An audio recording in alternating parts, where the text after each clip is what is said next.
Yeah. Yeah, you probably I'm better on the just look this phone. way, because Right. she's not on camera, so it Okay. looks strange if you're looking to the side too. Just that the lights I are know. sort of. Yeah, well, the whole, don't look into the camera. Well, it's hard not to, Yeah. just, even not looking into the camera. You Cheat a little bit more that way and see how the. yeah, if you can move over a little bit, it'd Is be. that better for you? Yeah, that is a little bit better. Does that look on camera? Well, you're in a 3/4 now. But, Here, this sounds funny. Cheat your face back, but go ahead. But There you but go. look my eyes over there. Yeah, Okay, how's that, I'll Michael? try. very nice. But as I start to talk, I'll probably forget. Yeah, though. you can be animated, Yeah. of course, Absolutely. and move. I think we've got you to here, so Yeah, okay, that's you fine. can use your hands and, yeah, look around. And I'm rolling, so anytime you want to begin. It's up to Janet. She's asking the Yeah. questions. Okay. Well, just for the top of the tape, if you would give your name, Sara, and where you live, Okay. just a little bit of bio, just like a couple sentences. Okay, Sara Wan. I live here in Malibu, California, with my husband, Larry, of 53 years, and we're still actively involved in the environmental movement. Could you tell us where you're from originally and some of about your educational background? I'm sorry for looking over there. No, that's fine. No, that's good. Yes, I was born in Brooklyn. I went to Vassar College in New York, and then from there to Yale University. Got my master's degree in zoology from Yale University, and then Larry and I were married, and we moved out here to California on our honeymoon as he came to California to help establish the School of Engineering at UC Santa Barbara. And then I went back to school and got my master's degree in electrical engineering at UC Irvine. How did you become involved in coastal activism? How and when? Well, let's put it this way. And actually, I'm gonna just say one thing really quick, Janet. When you go to answer a question, if you can rephrase it in a full sentence, so I got involved in coastal activism. Okay. And, yeah. As far as getting involved in coastal activism, it actually gradually developed because it grew out of my concern and my involvement in the environment in general. And I got involved in the environment in general actually on that honeymoon move from Connecticut to California. Larry, my husband, was always an enviro, and I wasn't. I was a biologist, but a scientist, but I wasn't particularly an enviro. And we made our way across the United States by camping at all of the national monuments and parks. And by the time I got to the Grand Canyon, dyed-in-the-wool enviro, decided never was I going to let anything happen to these wonderful places. And then when we lived in Orange County for a long time, and then when we moved to Malibu, I got involved in a lot of local issues in Malibu that were going to the California Coastal Commission. Became very much aware of the commission. It wasn't that I didn't know about it before and that I wasn't concerned about the environment, but I got actively involved in working for this community at the commission, and that's basically how I became a coastal activist when I here in Malibu. That was about 30 years ago, 35 years ago, something like that. I've been told you did seminars up and down the coast on the Coastal Act. Could you tell us more about that? Yes, as a member of the commission, I became quite concerned that unfortunately the members of the environmental community were very poorly represented at the Coastal Commission.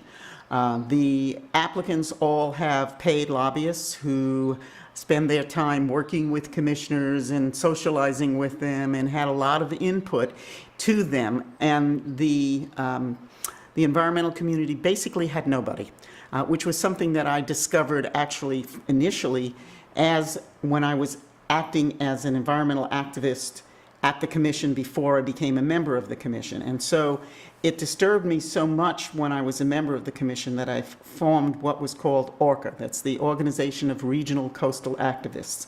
And what I did was try to put together a group in every county, coastal county in California, that would have members that would work with members in the other counties to help get them representation at the Coastal Commission and with commissioners and at hearings. And my belief was that in order for them to be effective, they had to be fully versed and educated in the Coastal Act and the Coastal Commission. And so in order to become a member of ORCA, you had to take 2 8-day training sessions, which I conducted, which was to teach people about the Coastal Act, about the issues, what was the jurisdiction of the commission, what were the things they should be dealing with, and then how to understand the commission's procedures. It's a very important kind of training that I know from my own experience has just come really piecemeal from being involved in one little issue or another little issue, and so you get a little piece of it here, a little piece of it there, but not the whole thing. So. And that's precisely why I put that together, because people would come very passionate about their issue, but they had no experience at the Coastal Commission, and they would lots of times get off track because they didn't understand that, for example, let's take views. They would come and talk about views that impacted them, but that's not of concern to the commission. What's concern to the commission is public views. And so they needed to know how to frame their issues in a way that the commission could listen to them. And how and when were you appointed to the commission? I was appointed in January of 1996. It was kind of a interesting way to be appointed, actually. I kind of knew that I was getting appointed. I had gone to the Coastal Commission to speak in opposition to the proposed development at Bolsa Chica, and was there at a hearing, and about 2 hours into the hearing I was appointed, and then turned around and went up, took my speaker slip out of the pile and sat down, and that was my first meeting. There were, I know, some pretty amazing hearings with regard to Bolsa Chica, and the next question was to ask you about some of the highlights of your experience on the commission, and maybe that was one of them. Well, certainly the first one was clearly one, particularly because, as I said, I mean, I didn't go into all of the details, but it was pretty exciting as I stood in the back of the room and all of this stuff going on about trying to get me on the commission that day. And that and the subsequent hearings that took place at the commission on a very, very important issue certainly was one of the highlights. In fact, the next time the Bolsa Chica came to the commission, I was on the commission, and then the following time when we actually finally had a good decision, I was chair of the commission. Big difference in the way the commission behaved. But it's really hard with 15 years on the commission to pick out, there's just so many things. But if I had to talk about a couple that were outstanding, I would say the hearing on the Hearst project up in San Luis Obispo, where we had at least to that point probably one of the largest attendances. I think it was about 1,000, and I was vice chair of the commission at the time, and there was a lot of pushing and shoving by the Hearst Corporation, and of course we had a great victory on that one. And then the next one would probably be the toll road, which was, to my experience certainly, and I think in the history of the commission, had the greatest number of people who attended. And I think the official count was well over 3,000 people at that hearing. And it was quite an amazing hearing, particularly given all of the politics that were involved, which frequently are involved, frankly, in big decisions at the commission, and all of the machinations and what was going on. And I walked into the hearing room knowing that we were going to lose and that the toll road was going to be passed because they had the votes. And then we won, I think it was 10-1. So it was a huge victory and very, very exciting. Of course, there were a couple of things that stand out where we had huge defeats as well, but I won't go into those. There's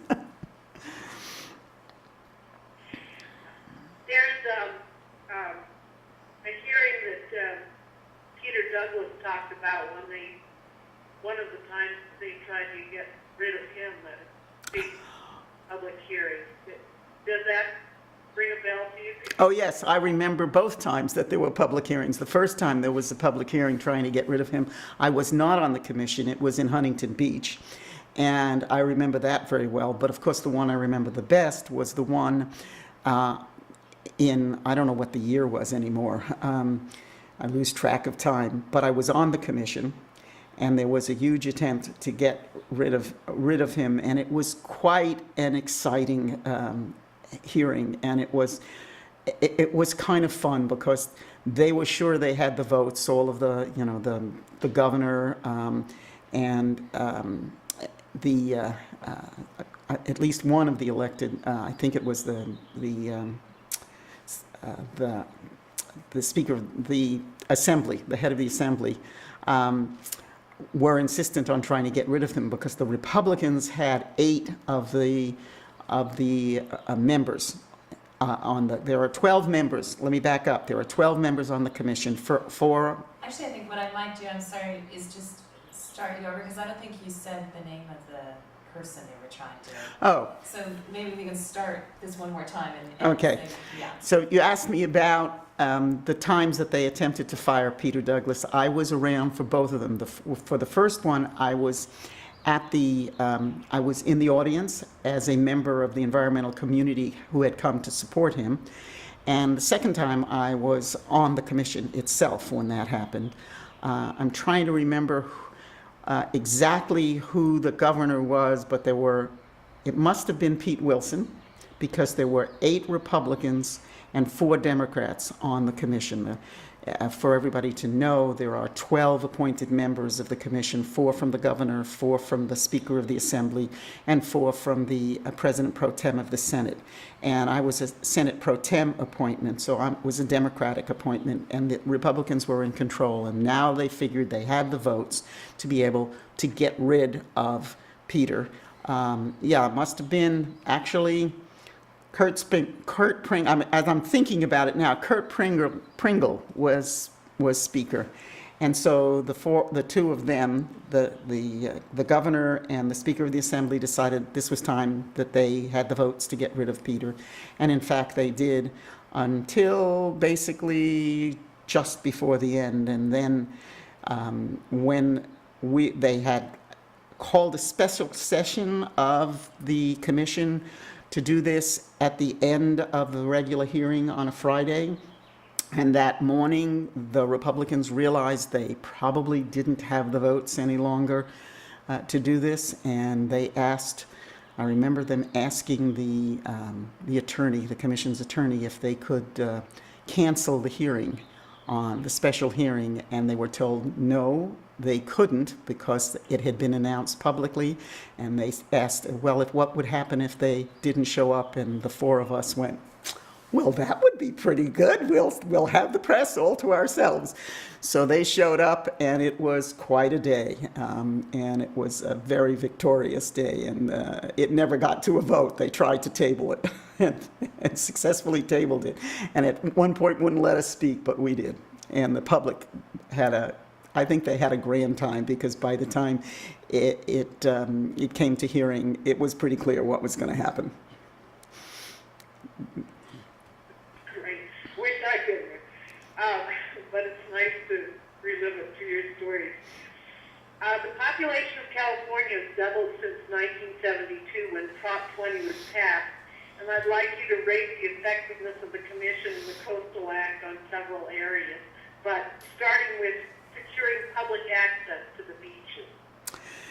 Well, let me first start in terms of what's happened and the effectiveness of the California Coastal Commission over the period from 1972 until now. Let me sort of, rather than, I'll go into the specific areas that you questioned, but I kind of like to make a general statement.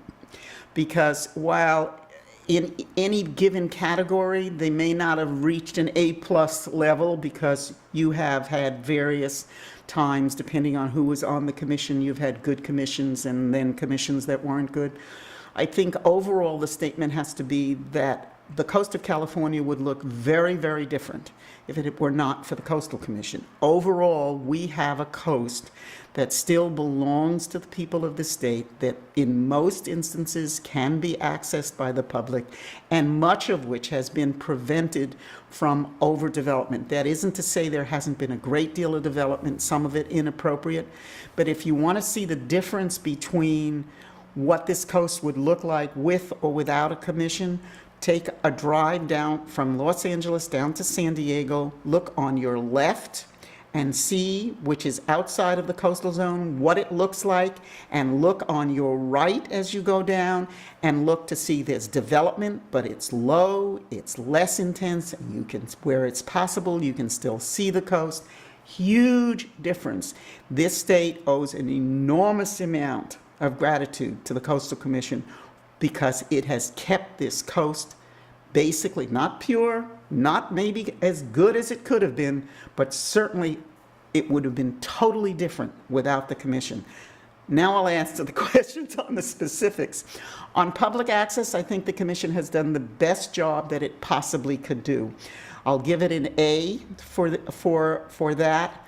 I would give it a higher rating if I could, but the only reason I wouldn't give it an A+ is because where it has failed, it's been because its hands have been tied, not for lack of trying on the part of the commission. You have to remember that a lot of these things go to the courts. There's a lot of limitations to what the law will or will not allow. And over the years, one of the things that's held back the commission from doing the things that it should be able to do is its lack of funding. So it can't always take actions, for example, about violators and people who are blocking public access. It can't always take the action that it should because it didn't have the funds to.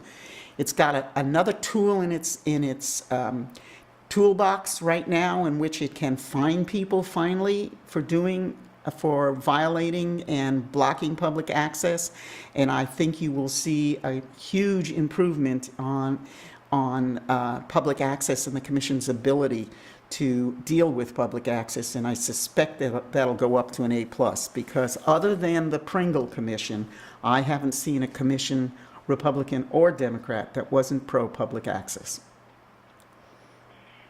Something that I think is interesting, many people are not aware that other states do not have these same provisions. I was surprised to learn that in Massachusetts, a property owner can build a fence right into the water. So if you could, from your experience in other places in the country, if you could comment about it. Yeah, it depends on where you are, okay? For example, in the Northeast, it's particularly bad. They consider the beaches can be privatized. There are attempts to make them public, but it's very difficult.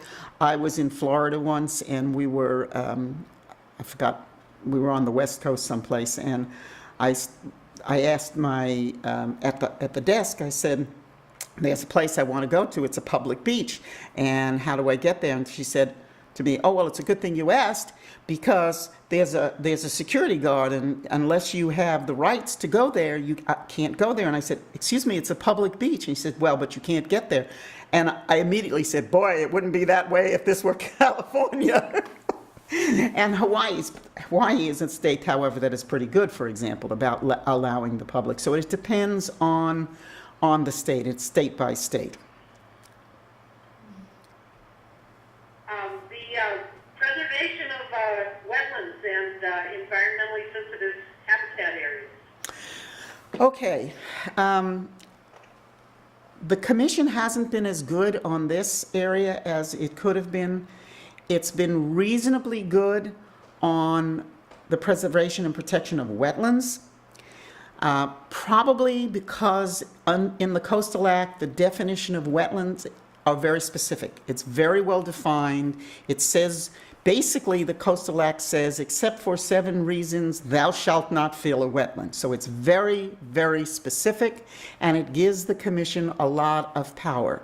Unfortunately, in the case of environmentally sensitive habitat, while the definition in the Coastal Act is a wonderful definition, it's probably the most protective, in my opinion, of any law regarding sensitive habitat. It still leaves a lot to be desired in terms of the specifics, and it gives the commission enough discretion so that where there's political pressure, it can wiggle out of it. So I would give it probably an A on wetlands, or maybe an A- on wetlands, and probably no more than a B on ESHA.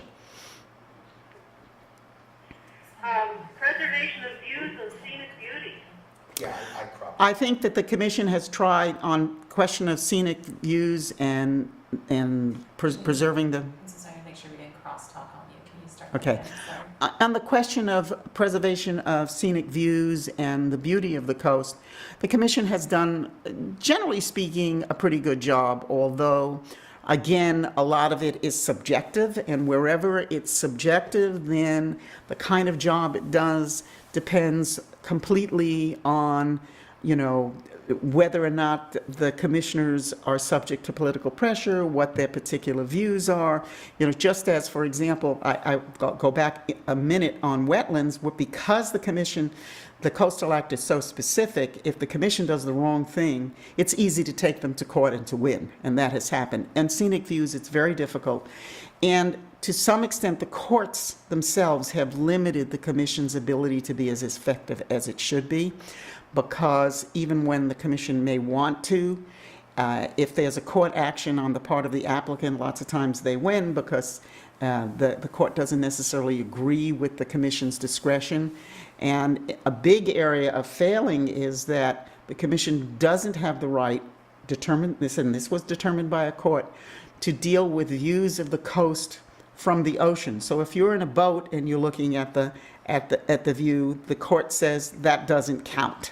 Okay, and of course, that's still a public view, and it should count, but that's not the commission's fault. That's the fault of, it's one of the weaknesses of the Coastal Act. There are a couple of weaknesses of the Coastal Act. So overall, I would say view protection is probably in the B range as well. Preservation of coastal agriculture. I think on the question of the preservation of coastal agriculture, the commission has really made an effort to maintain coastal agriculture. Again, it's not, wherever you're dealing with things that are subjective, it's not all that easy, but the commission has made an effort to deal with this. It's gone so far as to, at least when I was there, it was making attempts, for example, there are a lot of large parcels in Northern California, North Central California, that are agricultural, that have been purchased by very wealthy people who want to take them out of agriculture, put them into, you know, mega mansions kind of thing. And the commission, at least, I don't know if they've continued this policy, but they developed a policy that when you did that, you had to be willing, if you bought the parcel and you were using it primarily to build a home, you had to accept a deed restricted easement that would require the rest of the parcel to be put into agricultural use. So I think the commission has made a real effort in this category. It's hard to say that it's been super effective, but I firmly believe that if it weren't for the commission, you'd have a lot less agricultural land than you do, because the coastal land in California is so valuable that turning it from agriculture to residential would be a desirable thing from the developer's perspective. And I think anybody who drives up Highway 1, you know, what. And you still see there are. It's astounding, really, how pristine it appears to be. Yeah, I think if you go north of the LA Ventura area and you start to drive north, you see what a good job overall the state has done in protecting that. A little hard to do it south from Ventura because much of that was developed before the Coastal Act, so there's not much they could do about protecting it. Coastal water quality and marine biota. Oh, the commission has been very good on water quality. It has made every effort where it can. Sometimes it's had conflicts with the Water Quality Control Board over whether it should do what it wanted to do, but frankly, it's put in a lot of things that protect water quality that eventually the Water Quality Act Board started to do. It hasn't been as good on marine biota, but I think it's in some of the bigger fauna in the marine life in the ocean, like whales and marine mammals. It's been excellent. I mean, it's done everything it can to try to protect these animals as much as it can, and it went to court, unfortunately lost in the Supreme Court, in its efforts to protect whales from and other marine creatures from sonar. And so it's done everything it can. It's been super, so it depends on the area that you're talking about. But it does put in very good conditions on all of the projects dealing with runoff, and it's done a very good job with it. Yeah, I've been adjusting The over here. water quality control boards, and I wanted you to comment about their withdrawing of permits for one-pass cooling of coastal power plants. Are they in effect enforcing section 30231 of the Coastal Act, or do they have their own law? Do the mandates of the two, how do the mandates of the two agencies overlap and differ? Okay, your question deals with how does the water quality's jurisdiction and mandates comply with or work with the Coastal Commission's mandates and requirements to protect marine life. Basically, the Commission's mandate is to protect marine life. It does not specifically say water quality, but indirectly it's water quality because that's what affects, that's one of the major things that affects marine life. Most of the times they work quite well together. The Water Quality Control Board sets the standards for toxicity. The Commission doesn't do that. So there's no conflict in that. Whatever their standards are, that's what the Commission uses. Sometimes there have been conflicts as far as the once through cooling issue. I think that's a Water Quality Control Board mandate, and I can't tell you how the Water Quality Control Board people are handling that. In most instances, the Commission is pretty good about seeing to it. They've made every effort when it's come to dealing with most of the desal plants, where that's also a very, very difficult problem. But they did approve, and that was one of the things that I would have said was our big loss. They did approve the Carlsbad Poseidon desal plant. Not that I'm opposed to desal, but in this particular case, they are using the once through cooling power.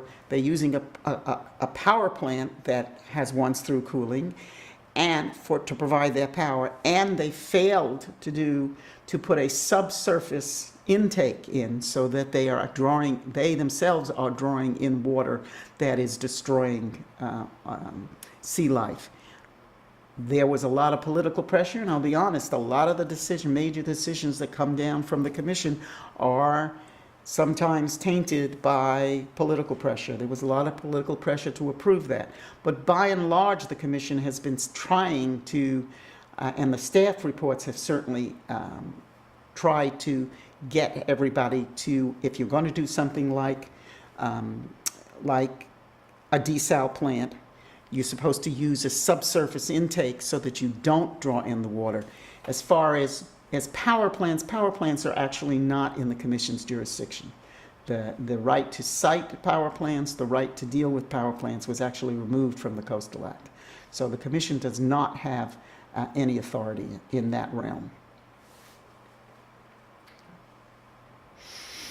The governor's office has obviously been dealing with the drought situation.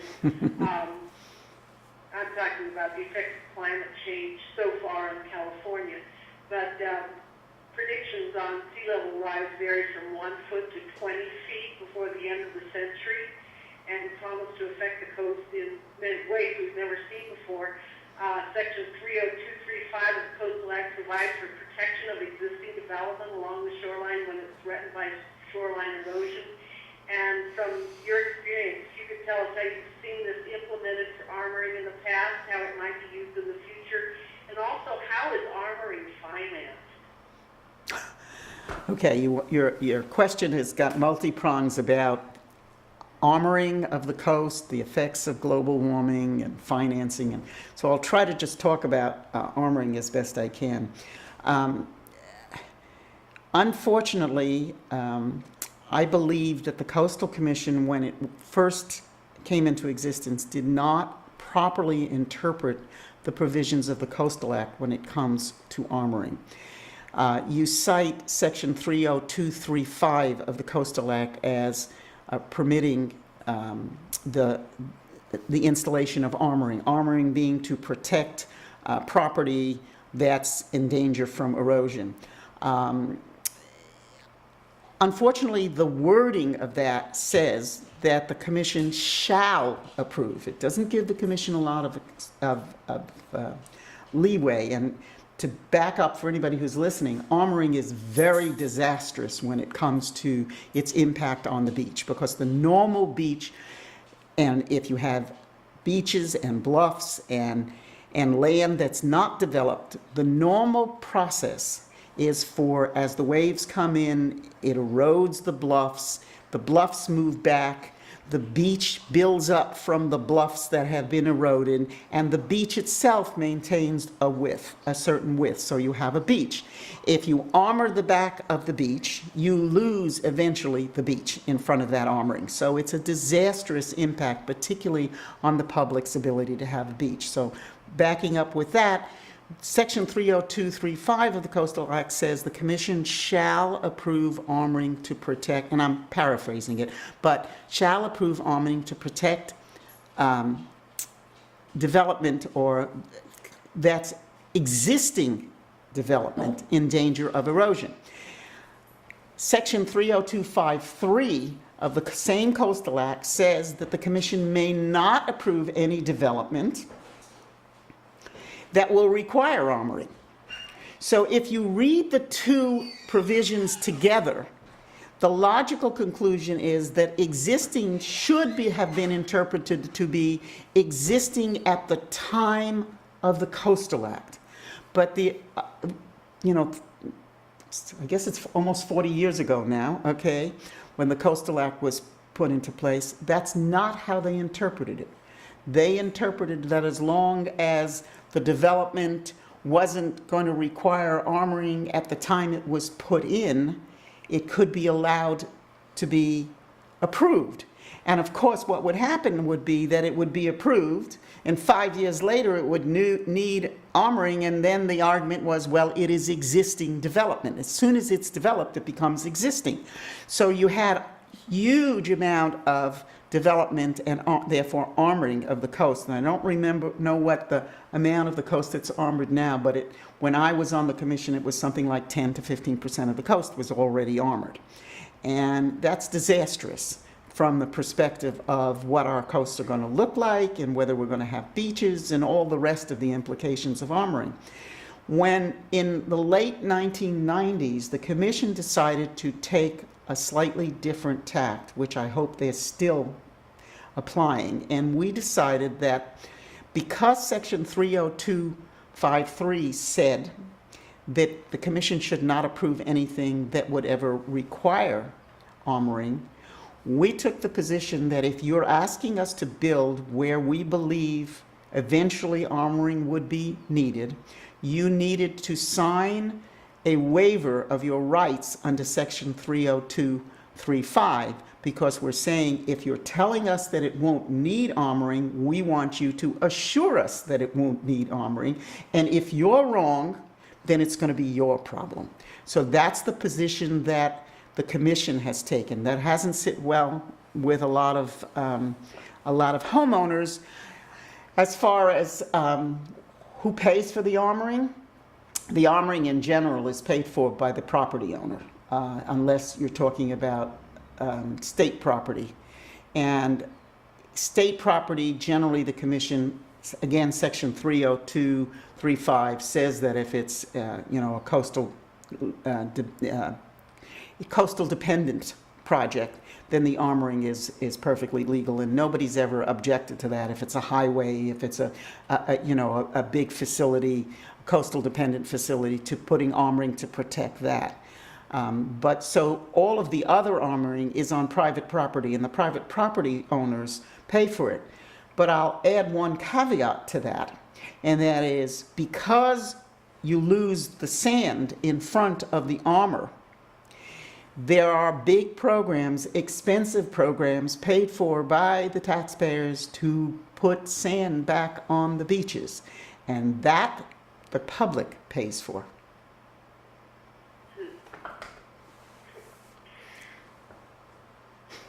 With regard to offshore wind power and wave energy power that could have the potential to reduce carbon emissions and help us to meet the 50% renewable energy goal by 2050, what problems do you anticipate in the implementation of such technologies vis-a-vis the Coastal Act?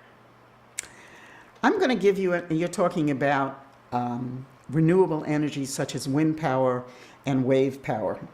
And I'm probably going to say a couple of things that you may not like on this one, because I'm not as much of a fan of some of these, quote, renewable energies as you might think. That doesn't mean that I'm in favor of the burning of fossil fuels. And and global warming, or I shouldn't use global warming, climate change is a much better phrase, is a significant problem that's going to seriously affect us in many, many ways. But the thing that we ignore is that the effects of wind power and wave power, just like any other energy source, do not come without their own environmental effects. Wind power, some of the effects are obvious. Wind power, they put these wind turbines up in wind corridors, which is where birds migrate. Wind power machines kill birds and bats. They are what we call Cuisinarts to birds and bats. That in and of itself is a disastrous impact that everybody seems quick to overlook. But I think there's a more serious thing that we'll find both with wind power and with wave power, and that is no power is free. Okay, so you're taking now the wind power is coming in wind currents. Think about what's going to happen as you put a sufficient number of these wind turbines. A few is one thing, but a lot is another. And as you remove the energy from those wind currents and you change the nature of those wind currents, you will be changing the nature of the climate, and you eventually are going to have climate change for a different reason. So I am not all that enamored of all of this. We have yet to do the things that we need to do to conserve. That's the first thing that we need to do, and we're simply not doing it. We keep saying we need energy. We need to feed our need for energy. Well, the more you feed your need for energy, the more energy you will need. And there's lots of things that you can do to reduce the energy consumption. And that's what we need to be doing first. And we're simply not doing it. And everything that I said when it comes to wind power applies to wave generated power too. You're going to be affecting the waves as they coming in. As you take energy from it, you're going to change those waves. I don't know how they deal with the water power that comes in, but I will bet you will also affect the microscopic organisms and just as once through cooling did, you're going to affect the marine biota by wave power. So again, you don't find me to be a huge supporter of all of this. Well, there's lots of issues to work on here with regard to renewable energy, and I'm quite involved in New Mexico and these two, but that's not germane. The coast draws an incredible number of visitors in California. I couldn't find a figure for just coastal-related tourism, but visitors to California spent $117 billion in 2014, providing $9.3 billion in state and local tax revenues. And yet the funding for the Coastal Commission has been at the will of the governor and the legislature since its inception. Would you care to comment on the lack of guaranteed income, such as a bed tax in coastal areas for the commission? You're talking about the funding of the Coastal Commission possibly through tourism dollars, and I certainly would support that. I don't think you're going to ever see that happen. If it was to happen, it should have happened at the time of the writing of the Coastal Act. I don't know what the figure is in terms of coastal tourism, but it's in the billions, okay? Our coast generates huge amounts of money for this state, and keeping it protected is part of protecting that in a sustainable way so that the tourism will continue. If we didn't protect our water quality and our beaches were polluted, who would want to come to the beach because they wouldn't be able to swim in the water?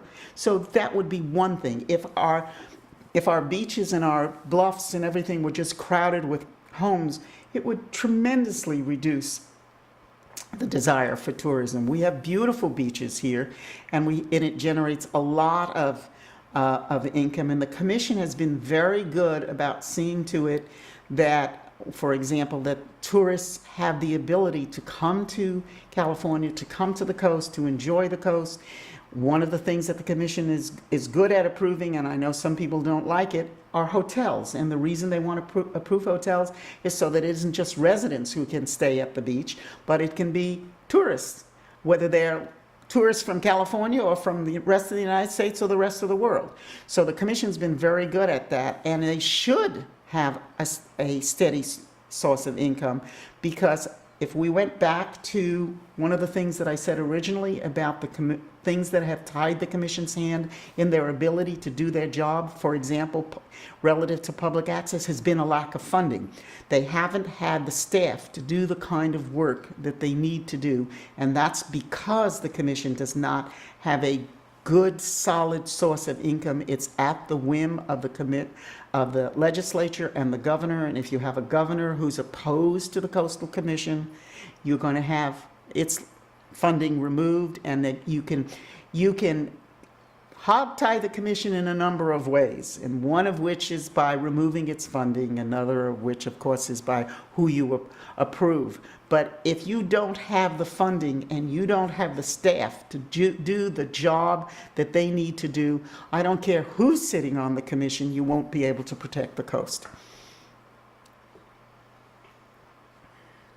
Both on and off the commission, you've been a crusader for protecting whales from the Navy's sonar, and if you could tell us more about that work and where it stands now. Yeah, I spent a lot of time working on the issue. You asked me about the issue of the impacts to marine mammals by sonar. I spent a lot of time, was very early on involved in generating and working on the very early stages as we became aware of the impacts to marine mammals, particularly whales, of sonar and other ocean sounds. I sat on the first committee that was put together, that in those days was called MMS, Minerals Management Service, put together, and I sat on the panels and on the committee that dealt with it. And then and I lose track of time, I'm sorry to say, so I can't give you the years, but at one point, the Marine Mammal Commission put together a scientific advisory panel to come up with a report to Congress on this issue. And I was asked to sit on that commission, that committee. It's a FACA committee, a Federal Advisory Committee. And there were mostly, I think there were 28 members of the committee.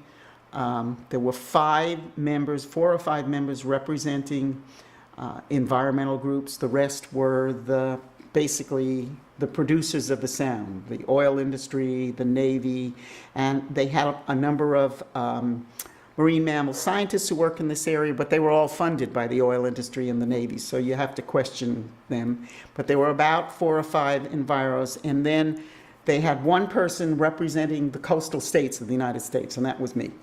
Okay, and while I was technically representing the states of the United States, I became part of the environmental caucus. So, and we met for a number of years, flew back and forth to Washington, and sometimes it was almost weekly. And then when it came time to put together this report to Congress, didn't happen. We had to write individual reports, because basically the Navy scuttled it. And so we did do individual reports. The commission has one on its website, so you can see which I wrote on the basis of that. It's a very serious problem. It does affect whales and other sea life. It does cause their deaths. The Navy has consistently blocked attempts to prove it, withheld information, but it's pretty clear that it does affect them. As I said, when the commission tried to block the use of Navy sonar and made the decision to prohibit it, the commission was taken to court by the Navy, and it went eventually up to the Supreme Court, and the Supreme Court overturned the commission, saying on security basis, national security basis, they had the right to do it. I haven't been as active in that area since leaving the commission, because that was really the forum that gave me the ability to do it. Although I am working on a lot of other issues, I haven't kept up with it, but it's still an ongoing problem, and it's still, the Navy and the oil industry still has the right to do it. And you can see what's going on the East Coast right now with a sonic research, quote. In order to know where to drill for oil off the coast, they have to use sound to explore it, and they're doing that on the East Coast right now, and there's big battles to try to prevent it from happening. But I don't see how they're going to overcome the oil industry, unfortunately, and it's going to have a serious effect on the population of marine mammals in the oceans. It, Tell us about your current involvement in coastal issues. well, yeah, let him out that way. Come on, baby. Come on.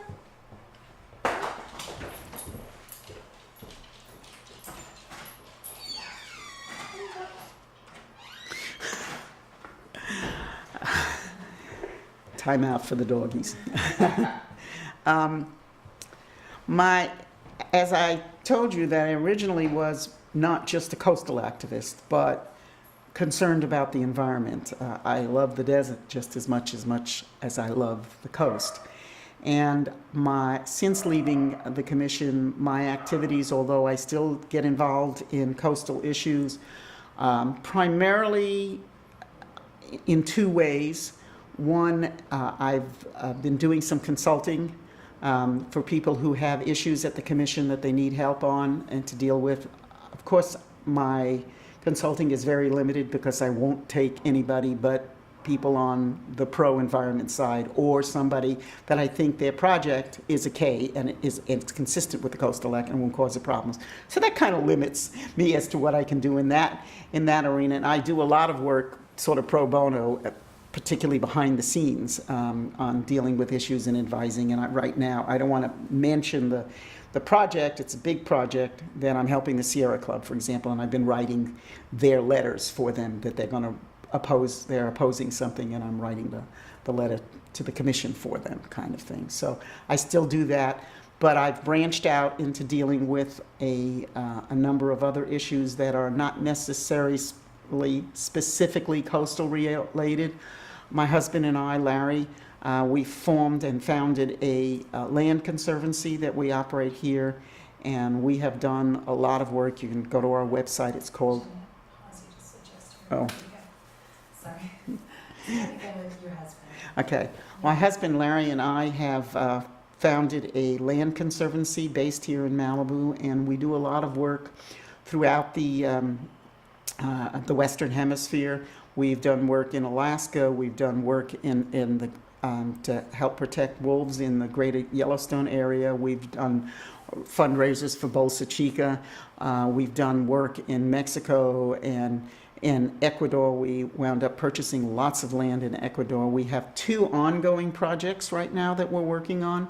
One actually is in Chile, in which we are working on a project or funding a project to help determine where 2 species of storm petrels live, Markhams, and for the life of me, I can't remember the name of I think it's the second storm petrel. Unfortunately, storm petrels, basically their breeding location is unknown.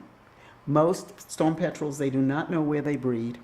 In the case of the Markhams, they knew there was one small colony in Peru, but they knew they had to nest somewhere in Chile, and it turns out that they're nesting in it was thought that they were nesting in the Atacama Desert, but the people in Chile needed help to be able to get some funds to be able to go out and possibly find where their nests were, and we funded them. And it turns out that they are nesting in the Atacama Desert. We did a big fundraiser for it, and the day of the fundraiser, the researchers in Chile came back and with video first video ever of a Markham sitting on an active nest.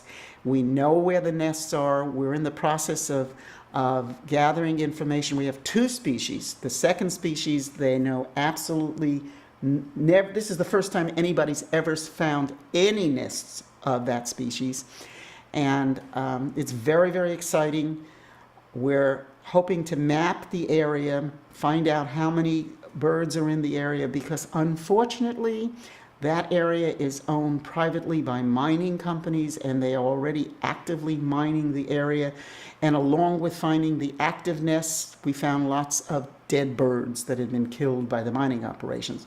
So the hope is, and that's what our project is about, is that if we can map and get the scientific information to say these are important nesting grounds, here's the area where they nest, and here's how many birds are affected, that we can then try to work to get the money to buy the land and set it aside and protect it. So that's one project that we're working on. Another project that we're working on has to do with a project right here in the Santa Monica Mountains, and that has to do with, we've been actively involved and working on trying to get a wildlife crossing over the 101 freeway at Liberty Canyon. Some of you may have heard about it. There's been a lot of hype about P-22, who managed to cross the freeways here, came probably from the Santa Monica Mountains and is living in Griffith Park. But most mountain lions that live here don't make it for 2 reasons. As big as the Santa Monica Mountains are, it will only support 4 males. So the young males that come in, either that are born here, either are killed by the other males, or they die trying to get out away, because they have to cross the freeways, because the Santa Monica Mountains are ringed by freeways. And the idea is to be able to give them the opportunity to get across the 101 and out into the rest of the state of California, to be able to breed there, and to allow other lions to come in, because what's happening is that the males that are here are interbreeding with the existing females, and so you're starting to develop genetic problems.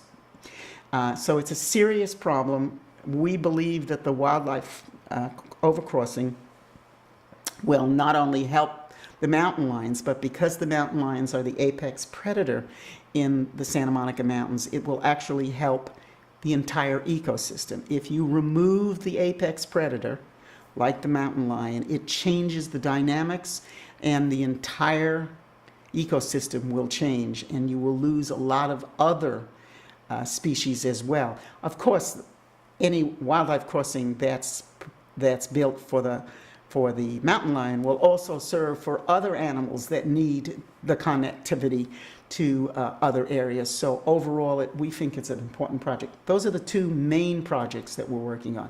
We're working on a couple of others, but those are our main ones. Yeah. Fantastic, really, and thank you very much.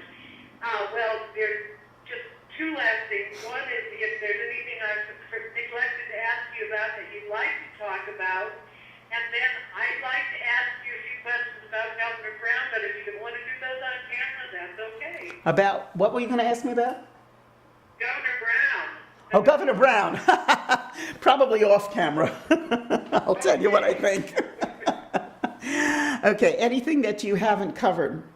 No, I think you've done a pretty good job of covering, and I just think that I'd like to say, why I think it's so important to be concerned about the environment, whether it's the coastal environment or it's any of our other natural environments.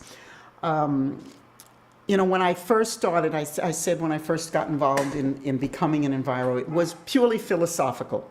Everything, nature was beautiful, I loved it, how could we destroy it? And I had empathy for animals and felt that, we take them for granted. We think that they don't think and they don't feel and they don't have any of the same attributes of humans, but that's simply not true. And so in their own right, they have the right to life, liberty, and the pursuit of happiness, just as people do. But it's become more than a philosophical battle or issue as the years have gone by. Yes, the philosophical still drives me, but if you think about it, life is interwoven with other life. It's a web, and we cannot continue to destroy nature and think that eventually it's not going to affect human beings. Aside from our philosophical needs to it, you can't destroy the ocean, for example, and ignore the fact that I believe 70% of the oxygen in the atmosphere comes from the ocean. What do you do if the ocean dies? Where is your oxygen going to come to? What's going to maintain your forests if you kill off all of the native pollinators? All of these things affect human beings, and we simply are going down this blind path of destruction, not of ourselves, of our own species. And I think it's time for people to understand that it isn't just about protecting what humans want, but protecting the web of life includes protecting the web of life with people in it. Well done. Bravo.